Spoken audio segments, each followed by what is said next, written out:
सर्वधर्म समभावाचा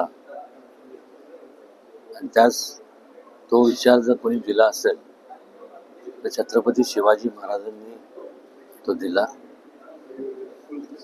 सर्व जातीतल्या धर्मातल्या लोकांना एकत्र करून स्वराज्याची स्थापना केली. थोडक्यात बोलायचं झालं तर एकतेचं प्रतीक जे आहे म्हणजे छत्रपती शिवाजी महाराज. त्यांचे पराक्रम त्यांनी संपूर्ण आयुष्य जे वेचलं ते लोकांकरता वेचलं. एकमेव असा राजा होऊन गेला की त्यांनी लोकांवरती जो अन्याय होत होता त्याकरता ते झटले. बाकी जगात जरी कुठं गेला तरी तिथले जे योद्धे होऊन गेले त्यांनी कशाकरता लढाया केल्या तर स्वतःचं साम्राज्य वाढवण्याकरता.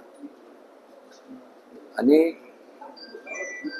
जे आपण ज्या लोकशाहीत आपण राहतो ती लोकशाहीचा ढाचा सुद्धा जर रचला असेल कोणी तर छत्रपती शिवाजी महाराज.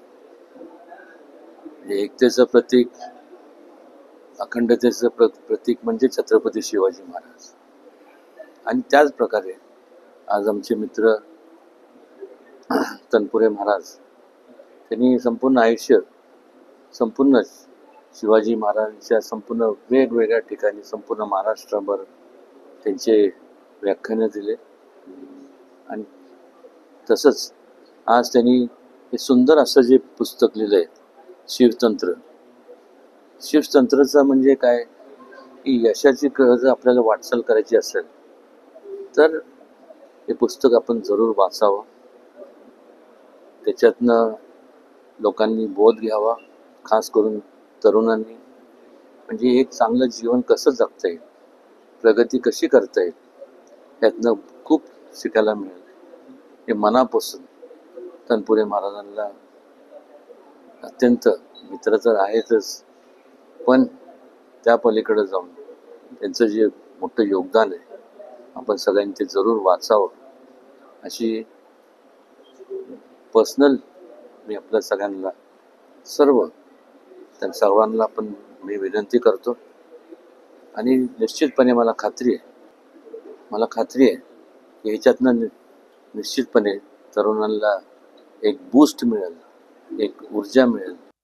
आज छत्रपती शिवाजी महाराजांच्या चरित्रातून आत्ताच्या तरुणांनी यशस्वी कसं व्हावं हे शिकवणारं पुस्तक यशाचा नवा मंत्र शिवतंत्र हे आदरणीय छत्रपती खासदार उदयनराजे भोसले यांच्या हस्ते आज साताऱ्यामध्ये झालं.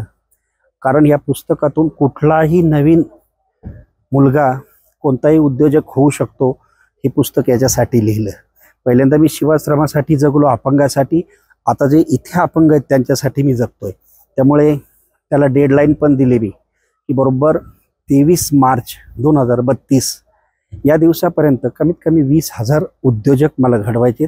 बस याच्यातून यशाचा नवा मंत्र शिवतंत्र हे पुस्तक सगळ्यांनी वाचावं. धन्यवाद.